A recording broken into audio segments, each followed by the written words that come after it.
What's going on, guys? This is Dave Heilman, aka Dynasty Dorks, and this is the SGPN Fantasy Football Podcast on the Sports Gambling Podcast Network, brought to you by our Patreon.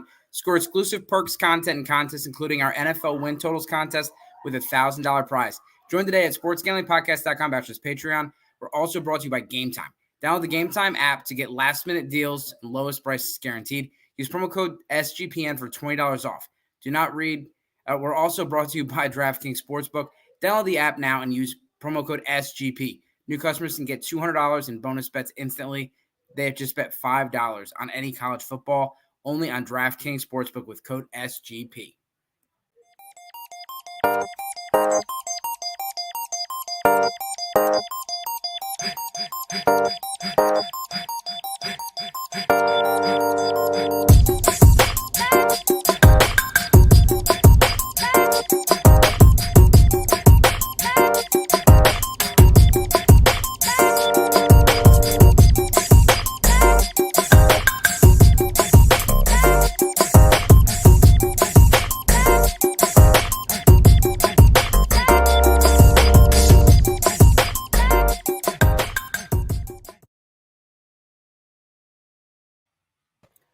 All right, we're going to talk Dynasty running back rankings today, and we have a special guest, Ray from All 22 PFF. Ray, how you doing today? Great, Dave. Thanks for having me. How are you? I'm doing great. We're excited to get football going. I see that Kenny Pickett is on fire. George Pickens with a nice touchdown today.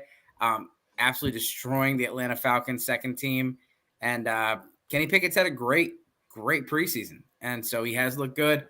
But we're here to talk about running backs today. So what we're going to do is we're going to talk about running back rankings, some tiers, and we're going to talk about how to move up and down. When is it time to move up and package some players to get a blue chip?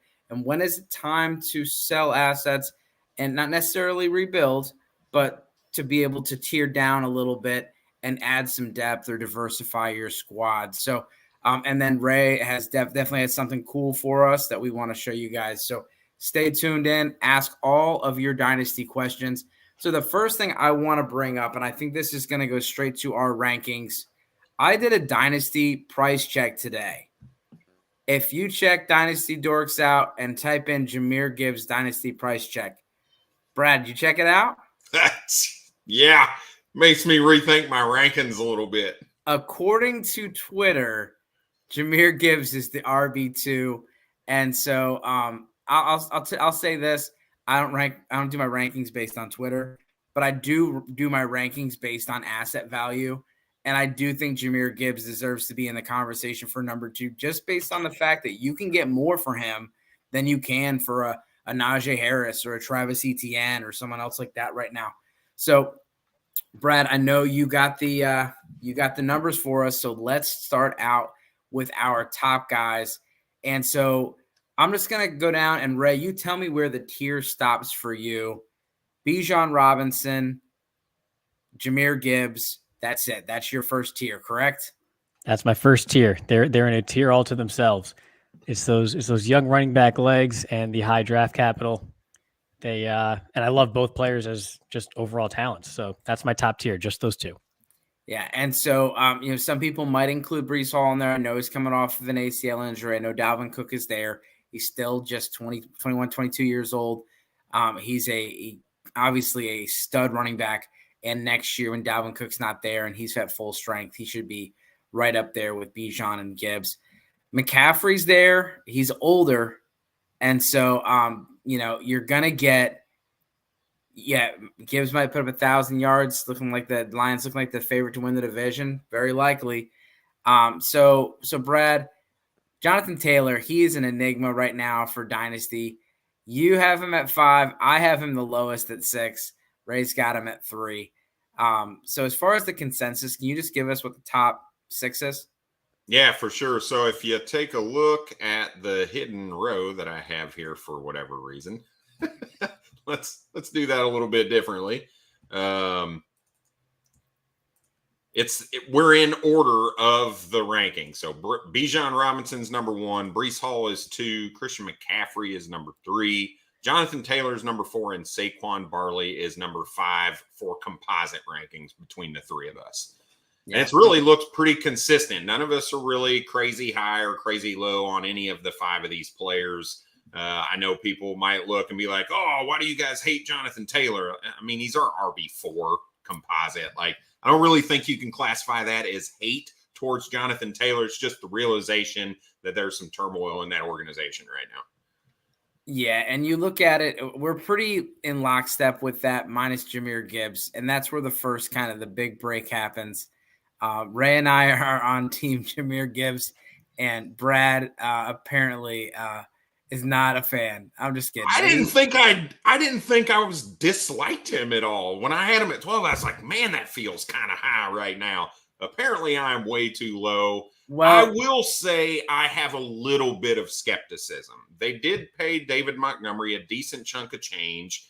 And if I look at Jahmyr Gibbs, while yes, he's a little bit better of a pass catcher than DeAndre Swift, there's no guarantee that his role is much different than DeAndre Swift's, which puts him in that 10 to 15 range, which is why I kind of felt like, okay, this is what we know at a minimum he's going to get. Now, could he be higher? Absolutely. He could come in there and take a bulk of the goal line carries as well. Who knows? But I kind of took that conservative, hey, look, what do I know he's going to get? He's guaranteed at minimum that DeAndre Swift workload, which is RB15. So yeah, we argued about this one earlier in the week. Them drafting him at 12 for me says they're going to use him a little bit better than the guy that they just traded away for a 6th-round pick.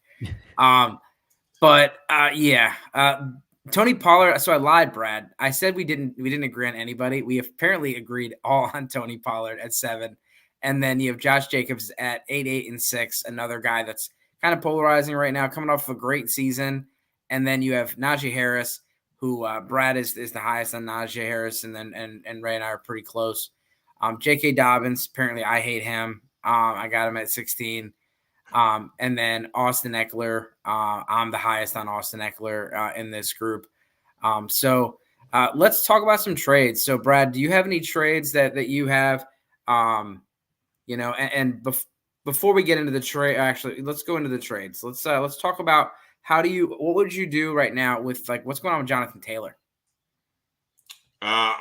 You cannot move Jonathan Taylor right now. I think you're giving up on his value. You're selling him cheap right now. People aren't going to pay his true value. They're going to want to try to get him cheap. So if you look, you see Jonathan Taylor going for a 25 first and a 24 second. That's disgusting. I would smash the JT side for that every time. Jonathan Taylor for Quentin Johnston and a 2024 second. To me, he's a buy. If you can find the owner who is a little worried, like, oh my God, is he going to get traded? Is he going to sit out? Look, Jonathan Taylor's not a dummy. I don't think he's going to sit out and try to take this old, Le'Veon Bell from 5 or 6 years ago type of path. Even if he gets traded, he's going to be the bell cow wherever he does end up. The guy's going to play this year. So to me, you smash the buy, you reach out to the owner and see if they're starting to weeble wobble a little bit, and you take your shot on him. Yeah, and they gave him a deadline till Tuesday, and the reason for that is that's where teams got to cut down, and so teams are going to be making moves. It doesn't mean that they can't go trade him later on. I mean, you could do a lot of different things with Jonathan Taylor going on the pup or just having him on the roster instead of having your 18th receiver or something. They can figure it out, but they are trying to put some pressure on him to get it done. And apparently 6 teams have called in. 2 of them are very interested. One team I was a little surprised is the Eagles. A lot of buzz around the Eagles liking Jonathan Taylor. And we talked about, DeAndre Swift earlier, and that would be an interesting one. Do you guys have any thoughts on a team that you would like to see Jonathan Taylor go to? Ray? I mean, I liked him on the Colts. I thought it was a great situation for him. Now I know that with Richardson there running quarterback, you kind of worry about the receiving upside and maybe some goal line carries being vultured, but a run heavy offense behind what's normally a good run blocking O-line. I loved him on the Colts.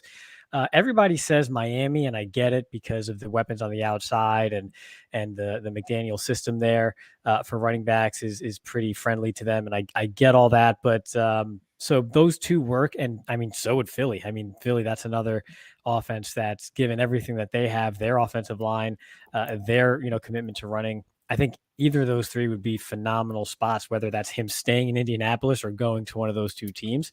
I just think it's funny where they're like, oh yeah, you have a deadline, of Tuesday. It's like, okay, or what? Or what? What are you going to send him home? Like, you're going to put him in the corner? Like, what happens if Tuesday comes and goes and he wakes up on Wednesday morning? Like, what are you going to do realistically? So it's just funny to me. The whole episode is funny to me.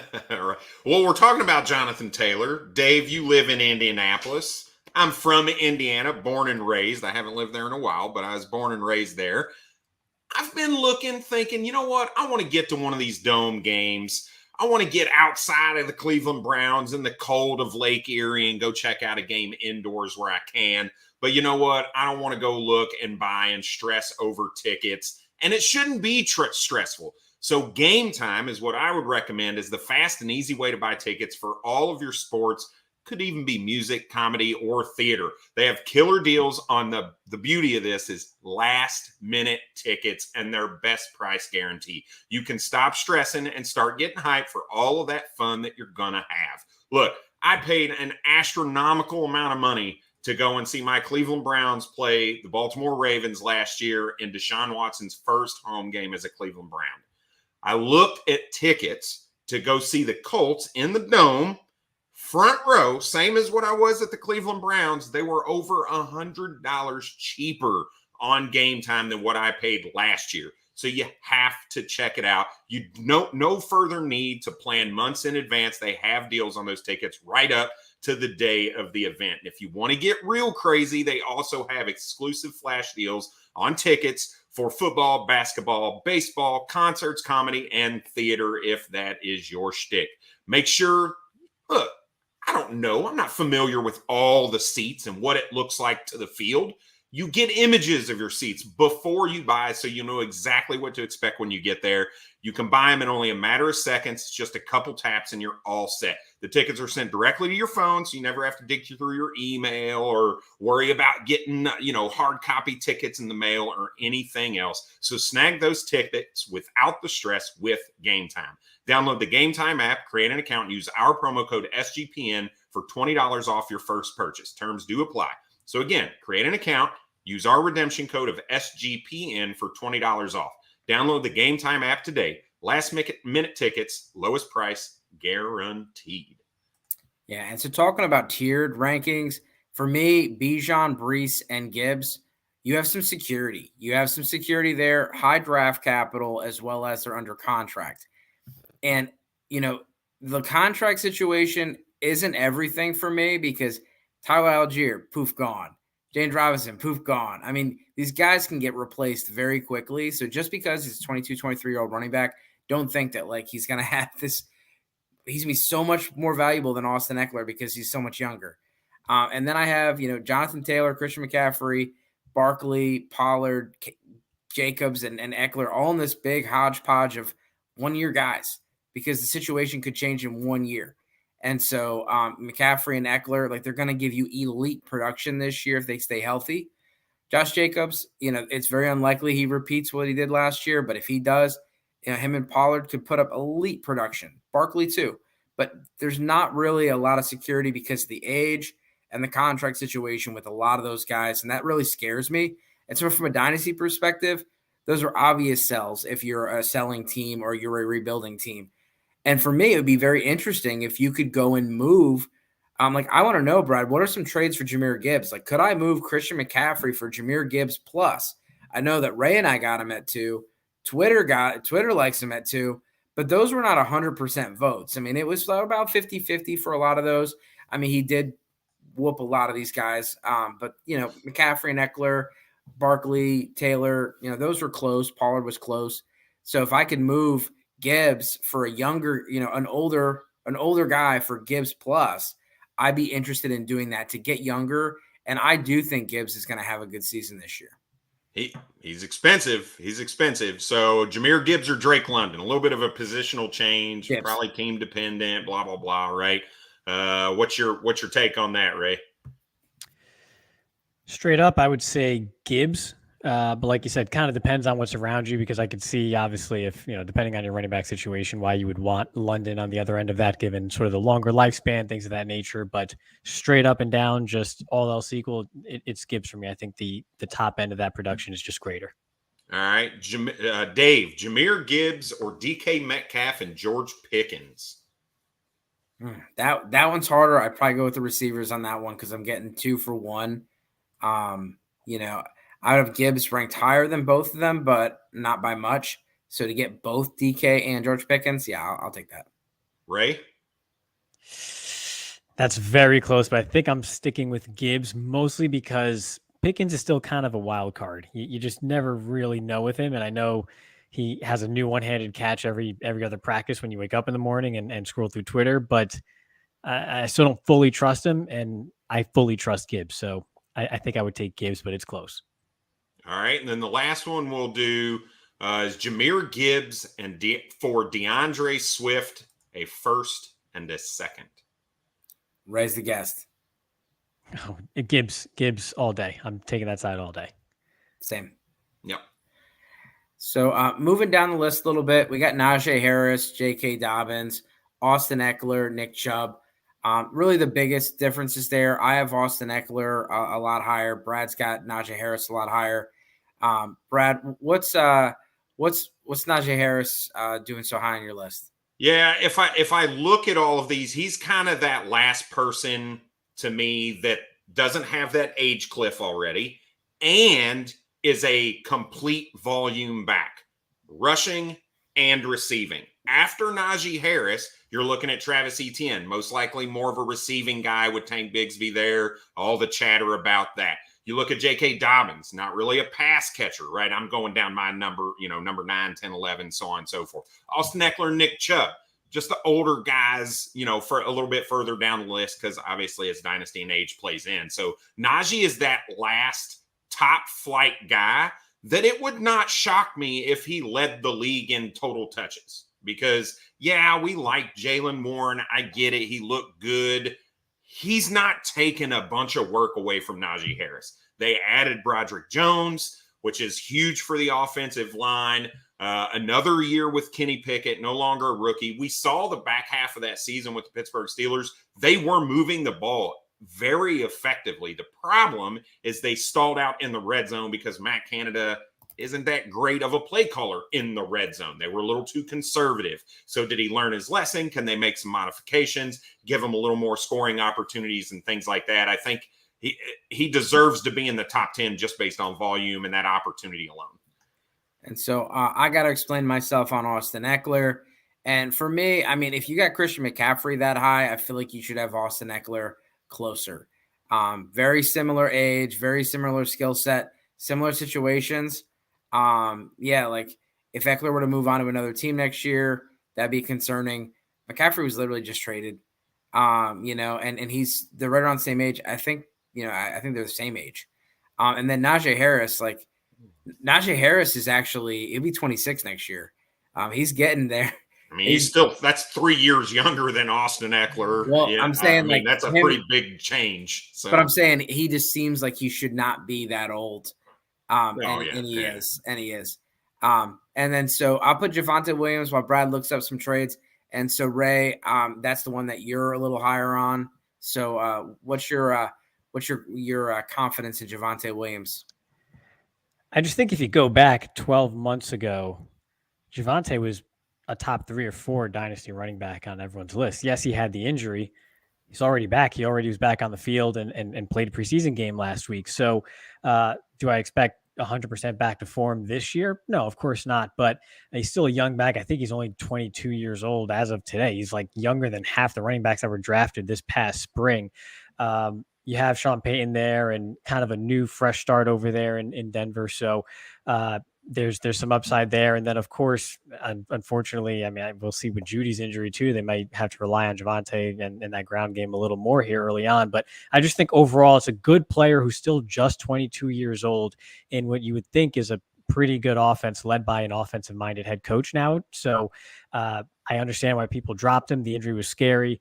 But I'm betting on the upside there. I'm pretty optimistic in his return. And so I like the situation around him. Yeah, I like Javonte Williams a lot more than what I've got him ranked. It's just what I worry. Like Dave does his real time, right? Hey, what value can I get out of these guys currently? And I look at mine a little more forward thinking, where it's like, okay, what do I think is going to happen? And while I think Javonte Williams a year from now, like the end of this season, he ends healthy. He's got a healthy offseason going into the 2024 or the 2025 season.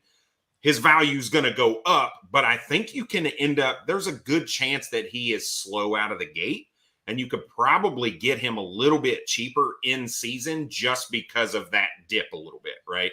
So at least that's kind of my hope, right? Because I want to end up with a lot of Javonte by the end of the season. That's kind of where my head's at. So let's look at a couple trades, couple things that we might be able to work out. And this, I mean, if this is what you got to give up, I might do it right now. Javonte Williams for a singular 2024 first-round pick. Right? I'm taking Javonte unless that team is in rough shape. Yep. Dave? Yeah, I'll do it. All right. Javonte Williams and Keenan Allen for James Cook and Greg Dulcich. Oh, gosh. Yeah, Javonte. Do we have a team name for this one? Let's see. Yeah, it's Aftermath and Old Man Strength. So nothing too inappropriate this time. Well, and you know, I'm just the name matches the move. Yeah. Javonte Williams for another 2024 singular first. Javonte Williams for Christian Kirk and David Njoku. Javonte. I mean, he's pretty affordable right now. So, yeah. Well, you know what? You know it's affordable. Underdog Fantasy. August is almost over. You know what that means. Time is running out to do your drafts for your fantasy football teams over on Underdog Fantasy. Get championship ready with your home league by trying out our best ball on Underdog Fantasy. All you have to do is one live snake draft. No waivers, no trades. You set it, forget it, and Underdog does the rest. Try it out with Underdog's Best Ball Mania tournament, the largest fantasy football contest of all time, with $15 million in total prizes up for grabs, including an absurd $3 million to the winner. Do you have what it takes? Bruni thinks he does. Is he going to win it all? We'll see. The time is now, the last day for your draft, September 7th. Visit UnderdogFantasy.com. Find it at the App Store. Sign up with promo code SGPN and get your first deposit doubled up to $100. That's Underdog Fantasy, promo code SGPN. Concerned with play, call 1-800-GAMBLER. And also want to let you know about DraftKings. We've all been waiting. It's finally arrived. College football is back, and so the traditions of tailgates, great offers from DraftKings Sportsbook are all here. Right now, new customers score $200 in bonus bets instantly. All you have to do is bet $5 on any college football bet. College action to kick off the season. Sportsbook. Download the app now and use promo code SGP. I know I live down south. Brad, I know you spent some time down south. It gets crazy down there for college. We have college games this weekend. So kick off the season with DraftKings Sportsbook. Download the app now and use promo code SGP. New customers can get $200 in bonus bets instantly with just a $5 bet on any college football game. If you have a problem, call 1-800-GAMBLER. See DraftKings.com/sportsbook for details. State-specific responsible gambling resources. Bonus bets expire 7 days after insurance.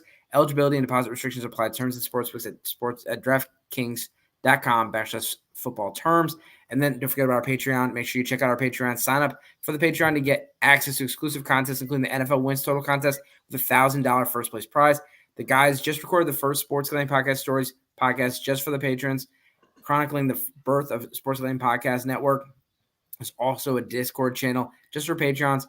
The Sports Gambling Podcast has and always will give out their picks for free. The Patreon is a great way to support the network and fight back against corporate gambling. SportsGamblingPodcast.com/Patriot. It's SportsGamblingPodcast.com/Patreon. All right, I'm back. Brad, let's talk about Travis Etienne. This is murderer's row for Ray. This is personal. This ranking with Ramondre Stevenson, like Brad, if you can pull some trades up. Yeah. I need to know, did you go to school with Ramondre? Did he try to steal your girlfriend? Did he egg your mom's house? Like this is disrespectful. 35. Listen, it's nothing against Ramondre, but there once was a man named Stephen Ridley who rushed for almost 1,300 yards in 2012 for the New England Patriots. great player, great talent, coming off a great year. And then the next year, right, 2013, season opener, loses a fumble in the second half of the game. 1,300-yard rusher, loses a fumble, benched. And then he was a healthy scratch like 2 weeks later. And then for the remaining 6 years of his career, combined, he barely reached that 1,200-yard total again for the remainder of his career. I don't trust the Patriots with running backs, period.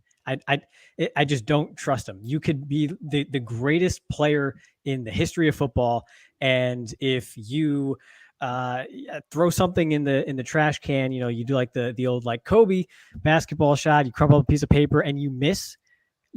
Belichick just might bench you and just be like, I can't have that on my, on my squad. And I just can't trust him. It's nothing against him. I just can't trust who controls his fate. I can't do it. I had a feeling So it had to do with the helmet more than anything. And so I'm glad you didn't come out here and say that that their fullback, Ezekiel Elliott, was the reason. So oh goodness, no. I figured it was the helmet. So Brad, what's Ramondre Stevenson going for on the market? He's a buy, in my opinion, on the market. Ramondre Stevenson or Ryan Tannehill and Dalvin Cook. Yeah, I'll take Stevenson. Ray, is that low enough for you? I wish I liked Tannehill like at all, and then I would take his side, but I probably got to go Ramondre in that one. But like, I don't love any of them. Ramondre Stevenson or Jordan Addison? Oh my gosh, Addison. Ooh, yeah. I'm taking Stevenson on that side. Yeah. I'll take Addison. I literally made that trade. Actually, I might have got Zay Flowers, but I made that trade in our league, Brad, where I traded Ramondre. It was before the draft. I traded Ramondre for the first just because I was like, they're probably going to draft another running back. So I just like panic. I'm trading him before it's too late. And I'm totally fine with it. I think I got 109, 110, and I ended up with Zay Flowers. I thought that'd be a smash, Stevenson. Like, I look at look, Jordan Addison was my wide receiver too. Like, I do not dislike him as a talent. But is there a world where he's anything more than the third option for the Minnesota Vikings behind Jefferson and Hawkinson? And Kirk Cousins, possibly the last year there. We're not really sure what it is after that. Like, so you're the third option for a team that may have a new quarterback next year. Ugh. I don't know. There's a world where that happens. There's also a world where he gets more targets than Hawkinson. True. Very true. All right, let's do one more. Let me find another good one. I thought for sure those two were going to be smashes. All right, this tears me up. Ramondre Stevenson or DeAndre Swift. This hurts me that I even have to talk about. He's got them back to back. Yeah. I mean, oh, you do have him back. So I'm taking Stevenson, but again, I don't really like either of them. Not that I don't like either of them. I don't trust either of them long term. So yeah, by my rankings, I'm taking Stevenson.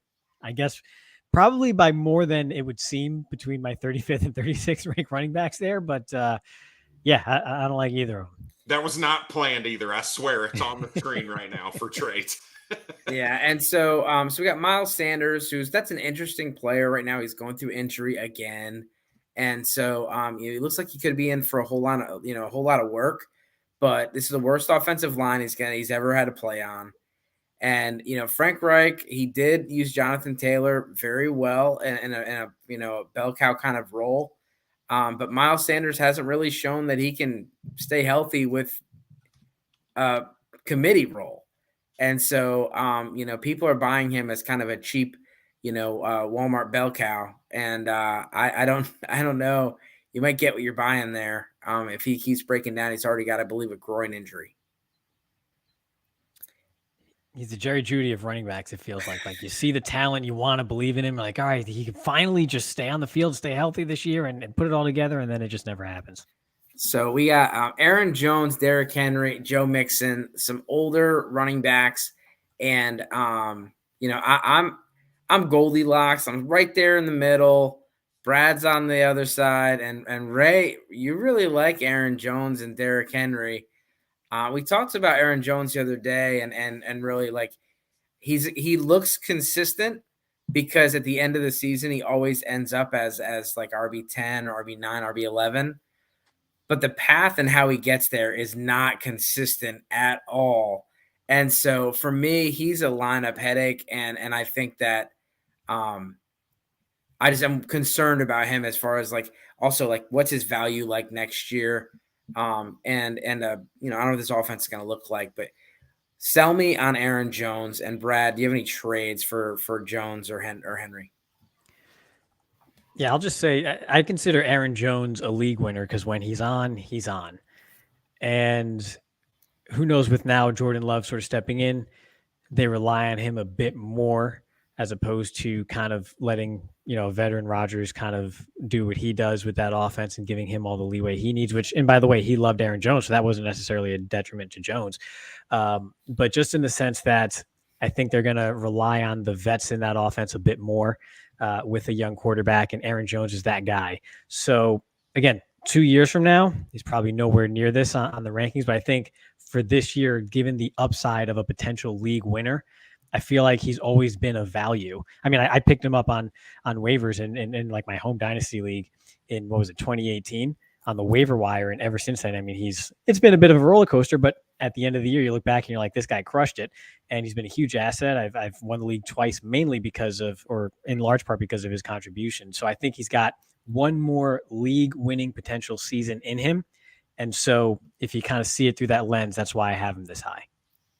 Yeah, that all makes sense, right? I mean, if you think about it from a this year perspective, I mean, Derrick Henry, potential to smash. Joe Mixon, more of a smash than he was last year with no Samaje Perine. Aaron Jones continue to carry the bulk of the workload for the Green Bay Packers.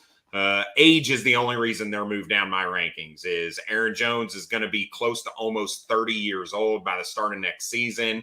They finally have an out to save money based on the restructure that they did with him. So they'll be able to save, but I think it's like $5 or $6 million if they cut him next year. So, you can save money by cutting a 30-year-old running back. That's pretty good deal. Derrick Henry finds himself in a very similar situation. Joe Mixon, a very similar situation. So all three of these guys, it's either win or you are totally effed next year because they are going to be unsellable.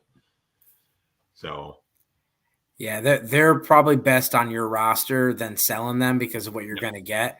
But if you're a contender and you're like, hey, I'll give you 2025 first for Derrick Henry, that could put your team over the top, by doing something like that, and Joe Mixon, now that the legal stuff's kind of out of the way, Kamara could be in this conversation, but he's going to miss 3 games.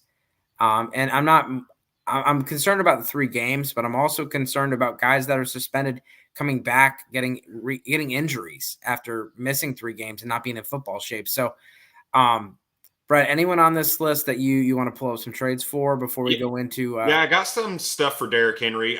I mean, let's be real and kind of flash back. Let's say 3 years. We've been talking about Derrick Henry and you got to sell him. You got to sell him. It's Dynasty. You got to sell him for like 3 years now. We've said this because, he's past the age cliff and he just continues to smash year in and year out. He's a complete freak of nature at the running back position. He's like the modern day Emmitt Smith from just give the guy the ball and let him run it 1,000 times. He's fine. He's just a workhorse. That's his body's just built for it. But now you're starting to see that shift. You're starting to see Derrick Henry for Paris Campbell and Rondale Moore. Okay, if that's all I got to pay to go get Derrick Henry, I'm probably going to go get Derrick Henry. That league chat was fired up. Oh, yeah, right. If I can move Derrick Henry for Rachaad White and Richie James, would you guys do that? I know, Dave, you like Rachaad White, but would you roll with Rachaad or Derrick Henry there? I would. I know that there's the appeal that Rachaad White could potentially, be a longer term option. But there's also he could easily be replaced. So, I mean, I think Derrick Henry outplays him this year. And then next year, there's probably, he's going to be 30. So there's probably at some point Father Time's going to win that battle. But I just is Richie James enough to move the needle 12 spot for you between Rachaad White and Derrick Henry? It is not when I don't see a future beyond one season for either of those running backs. I'm taking the one that's got the track record in Henry. So yeah, Yep. Richie James does not move the needle. And then here's the last one. So this one is, I think, few and far between, but I'm curious if y'all would do it. Derrick Henry for a 2024 first and Josh Oliver. You can almost throw him out. Would you move? Let's say that's a number, let's say 9 to 12. It's projected back quarter or back third of the first. Would you move that for Derrick Henry? I'd prefer to do 25 first or do a 24 second, 25 second. And then you have to keep Oliver, or I'm not accepting. You want that roster spot. Yeah, you don't want to have to drop somebody. Ray, how about you? Yeah, I think I would opt to keep the first unless I would have to really need a running back. Like, I would have to have just one viable running back and then someone like, I don't know, Cam Akers as my second option at running back to have to feel the need to make a trade like that. Yeah, I was going to say like my third. Like if I had a flex play and Cam Akers or DeAndre Swift were my flex play, I'm probably going to make that move to plug Derrick Henry in the flex and go try to win that championship, right? In the hopes that I push my first that I probably don't own if that's my team even later, right? So, yep, yeah, kind of a win-win situation. So, well, we got a little something special for you guys that are on the YouTube channel. Obviously, if you're listening, you can still hear the demonstration. But Ray, it's all you. All right, thanks, Dave. Yeah, so just want to take a few minutes to tell you guys about All 22 Fantasy. Right. So essentially, we are a fantasy football game or fantasy football platform. And what is unique about All 22 is that we use PFF grades as our main scoring component, as opposed to traditional yards, stats, and touchdowns and catches, things of that nature. Right. We use PFF grades as a main scoring component. And what that allows us to do in fantasy football is now incorporate every player on the field into your fantasy football roster. So that includes offensive linemen. It includes, all individual defensive players, even punters. So literally anybody on an NFL roster. So the best way to describe it is like Madden franchise mode, but in a fantasy football format, right? And the second component, of course, is a position weight. So we weight each position based on how much the highest paid players at each position are paid, because using a 90 PFF grade for your center is not quite as impactful as a 90 PFF grade for your quarterback, right? Obviously, the quarterback is much more important. So by weighting the positions, that allows us to kind of mirror what the NFL would do if, say, tomorrow they just threw every player into a pool and had a startup fantasy draft, right? Pat Mahomes would probably be the first overall pick, not necessarily Bijan Robinson or Jahmyr Gibbs, even though I think they're fantastic players. No one starting a franchise is going to start those players, right? So we have a little just quick walkthrough of the site here. Aside from that sort of explanation, it's the fantasy football that you've come to know and love, right? So you can create a league, join a league, as many leagues as you want, right? And then you'll kind of have your league homepage here with your schedule and the matchup, league standings, your trade blocks, any recent transactions or trades that have taken place. We have a little trophy case down at the bottom of every league here. Chris has gotten extremely lucky in winning 2 straight championships because I have a lot of players on injured reserve in back-to-back years. If you go to the My Team page, this kind of really outlines and highlights what's unique about our game, right? So again, you're drafting a 53-man roster as if you were an actual NFL GM. So you're drafting a franchise quarterback followed by a franchise offensive tackle like a Jordan Mailata, for example, right? And you have a formation graphic here of what your personnel package is for a given week. So you can do 11 personnel, 3 wide receivers, 2 tight ends or 2 running backs. So similar to like a flex position, right? That 11th player on offense. Is it a 3rd receiver, a 2nd tight end, or a 2nd back? And then same for defense. You have a nickel defense, a 3-4 with more down linemen, or 4-3. Again, sort of based on how you drafted and your the strengths of your team week to week, right? Another interesting thing that we have in all 22 is depth charts.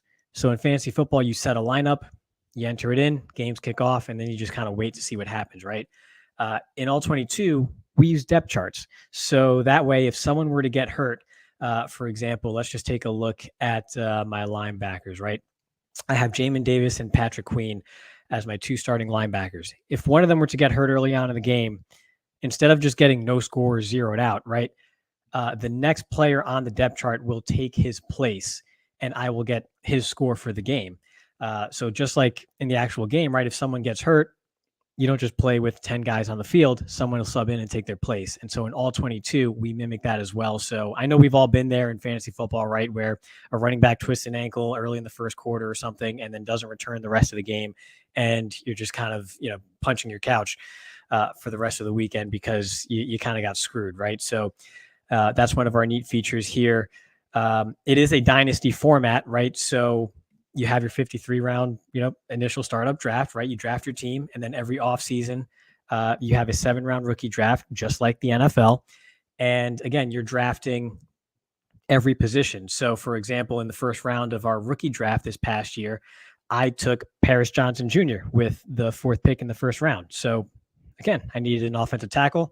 I got a young franchise player at the offensive tackle position. It's important in the NFL. It should be important in fantasy too, right? So in all 22, we capture that value and allow you to sort of make those selections and truly build a team year over year over a long period of time. We also, again, similar to Dynasty, right? We have trades where you can trade future draft picks up to 5, or I think it's 4 years in the future, excuse me. I have a trade offer here from the Clown Babies. I will not be accepting this. I am not giving up Evan Neal for DJ Humphries and a 5th round pick. I still like Evan Neal's upside, so he will not get over on me. But again, all of these pages should look very familiar to you if you play fantasy football. Obviously, if you're listening to this podcast, you probably do. So it's the look and feel of fantasy football, but it has that sort of Madden franchise mode feel to kind of put you in the seat of an NFL GM that's managing a roster year over year as if you were in the NFL. Sick. And so tight. God, that's tight. And so I know you got the shirt on. So if you could please model the shirt for us real quick. Oh man. So yeah, the shirt is sick. Nice. So I picked up one of those at the expo and I brought it home, and I got a picky teenage daughter and she stole it. Nice. So, no. Yeah, I was happy. I was like, I was gonna give it to my wife, but she got it. It was a little too small for me, so I was like, all right, I'm gonna give it to them. And my daughter's like, it's mine. And my son just did the gritty. So yeah, so it's awesome. And yeah, we definitely got to talk about playing that, Brad. So we'll talk about it after the show. Yes, we do. So Zach Charbonnet, Ken Walker, I think that's probably the one on here that's interesting. I have Ken Walker the highest. Brad has him at 15. Ray has him at 23. Charbonnet, Brad has the highest. So I'm the highest on Ken Walker. And I'll say this. I like Charbonnet. I do. And I think he does have an all-around skill set. But I don't think that the plans are to really turn him into the passing down specialist or anything like that. I know that Charbonnet and Madden are beefing a little bit because of his 79 speed there on Madden. He's going to have to show out. But Walker did show big playability. He did show that he's a good running back, and I'm just not going to just completely drop until I see it. And I do think you can get some good value for him. And this whole 10 to 12, 10 to 15 range, it's just a muddled group. We talked about I had that huge tier earlier. I got a huge tier here. Ken Walker is living and breathing proof of what I said earlier. Nobody is safe. No one. You're walking in, you're just going along, having a great day. You got Josh Jacobs and Saquon Barkley and Jonathan Taylor on your team. Next thing you know, all 3 guys are about to hold out. You got Ken Walker and Tyler Algier. You're feeling good. Zach Charbonnet drafted. Bijan Robinson drafted. It's there's landmines everywhere. Nobody's safe. And right now, there's still guys that are lurking. Jonathan Taylor could go ruin somebody's dynasty team today. I mean, it's tough. But, Brad, what are some trades right now for either Ken Walker or Zach Charbonnet? So Kenneth Walker for Tank Bigsby and Treylon Burks. Ooh. I could see taking that. Sure. I'm not a Burks guy. I could see taking it though. I'm taking the Burks side of that. Oof. You are. Both of you are taking the Burks side? Yeah, I'm not a Burks guy, but it's just the 2-for-1 that got me. I like Bigsby, and I think Burks is enough to close the gap. Oh, my goodness. All right. Maybe this isn't as – all right. Kenneth Walker for Dalton Kincaid in a second. I love Dalton Kincaid. Yeah, but if I want points now, I'm gonna go get Ken Walker. I mean, it's tight end. I know you're gonna move your 10th ranked running back for a rookie tight end. No. I just said I'm gonna keep Ken Walker. Oh, I thought you were like, man, I really love Dalton Kincaid. I said if I want points now, I'm gonna keep Ken Walker. It's probably gonna be 2 or 3 years before Kincaid pops. Yeah, that's why I'm keeping Walker, is because I think Kincaid's value will drop once the high of being a first-round pick sort of fades and the reality of tight ends taking a long time to really reach their peak sets in, and maybe you can buy him on the dip there. Even though he's hardly even being used as a tight end, he's really just a big wide receiver. But I'm taking the Walker side. Superflex League. Kenneth Walker or Jordan Love? Love. I love me some Love. I'm going to take Walker, assuming that Love is my third or fourth quarterback, and that, Dynasty teams always need running backs. I know Superflex always need quarterbacks, but Love's not going to be a starter for me. All right, last one. Kenneth Walker or Quentin Johnston?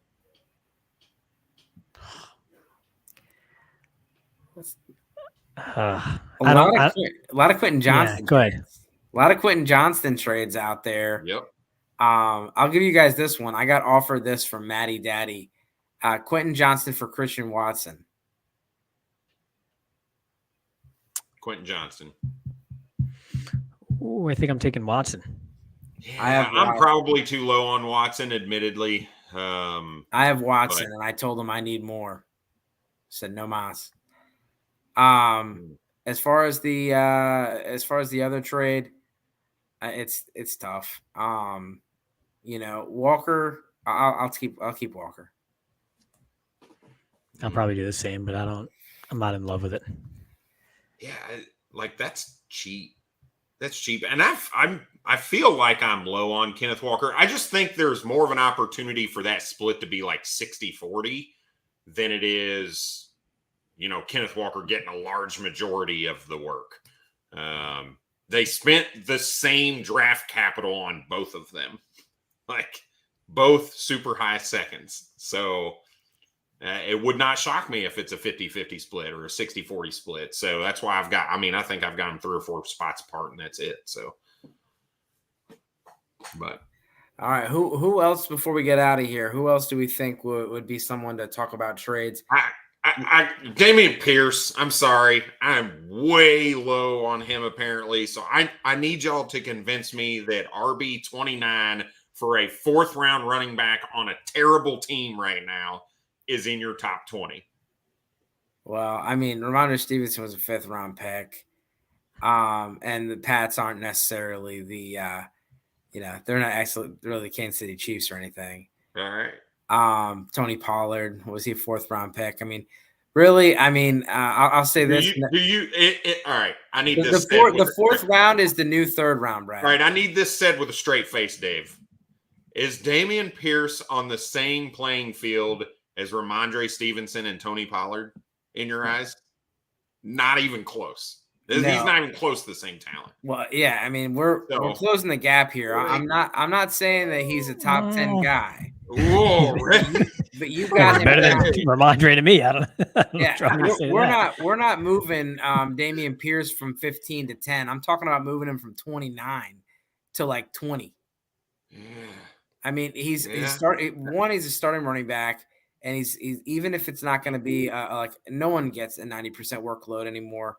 He's probably going to be the lead on that. He's shown it more than some of these other guys.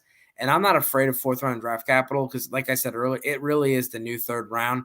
I mean, you're looking at running backs just getting completely dismissed. I know we had Gibbs and Robinson early. We had Charbonnet, and then it was a huge drop off. Like Rashawn Johnson could easily be the starting running back of the Bears. They got him in the 4th round. Ramondre Stevens is a 5th rounder. We saw Damien Pierce, Rashad White. Like a lot of these day 3 guys, like they got a shot. And so there's not as many day 2 running backs as there used to be. So Ray, what's your take on Damien Pierce? I want to hear it. I need some more convincing. Dave didn't do a good job for me. I mean, aside from the fact that even just process of elimination just leaves him as like the main guy there, that offensive line is not as bad, or it's not going to be as bad as it has been, right? I mean, 1st round pick at left guard, Kenyon Green, year 2 should be improved. Juice Scruggs was a great pick at center. They got Shaq Mason. Titus Howard finally, for the first time in his career, is for the 2nd year in a row playing the same exact position, which will be right tackle, which is what he's best suited for anyhow and has been this whole time. So that offensive line is going to be better than you think. They also just got Josh Jones earlier today too, so they got some depth there as well. So that offensive line is better than you think. The offense isn't going to be great, right? Yeah, no one's going to mistake them for the Chiefs or anything like that, but he's got a decent offensive line in front of him now as the main volume guy, and a quarterback who, yes, is going to go through struggles, is going to go through some growing pains, but has a deep ball that has to be respected. So you put all that together, I don't have 28 running backs that I would take over Damien Pierce given that situation. All right. Okay. All right. I'll waver a little bit. I do think Devin Singletary, I think in the back of my head, I probably hold Devin Singletary to probably a little too much, because I do think he's going to take a decent amount of work away from Damien Pierce. We saw Damien Pierce break down at the end of the season last year, and I think they brought Devin Singletary in knowing, hey, we got to get somebody in here to help. And because Damien Pierce has 0 pass catching, like if he's not getting that volume consistently, I worry a little bit. But I gotta rethink this now. Y'all got me thinking. I put in the chat, I don't know how his situation is that much worse than Miles Sanders. I mean, they just paid Miles Sanders a 3-year, $30 million deal. That's the difference. Like, Damien Pierce is on a 4th-round rookie contract. Like, yeah, they're not married to that. They're kind of screwed with Miles Sanders right now. What about Cam Akers? Yeah, that I'll concede to. Well, that I'll definitely concede to. So, Ray, where can we find you before we get out of here? Yeah, sure. So, me personally at all22_Ray. And then our main, at all22_PFF on Twitter, Instagram, TikTok, Threads, even if that's still a thing as well. So, on all platforms at all22_PFF. And then for all22 fantasy, all-22.com to sign up. Wait, man, I really appreciate you coming on. It was a great time talking with you. And I look forward to checking this out. I signed up at the Expo. I haven't drafted yet, so I got to figure out how I can get a draft in before the season starts. And I forgot earlier. I forgot something that's just always on the show. So we hit 650, and so I appreciate everyone that's subscribed, everyone that listens and watches the show. Really appreciate that. If you haven't yet, hit that button. Hit that subscriber button. We really appreciate it, and good luck this season. Cheers.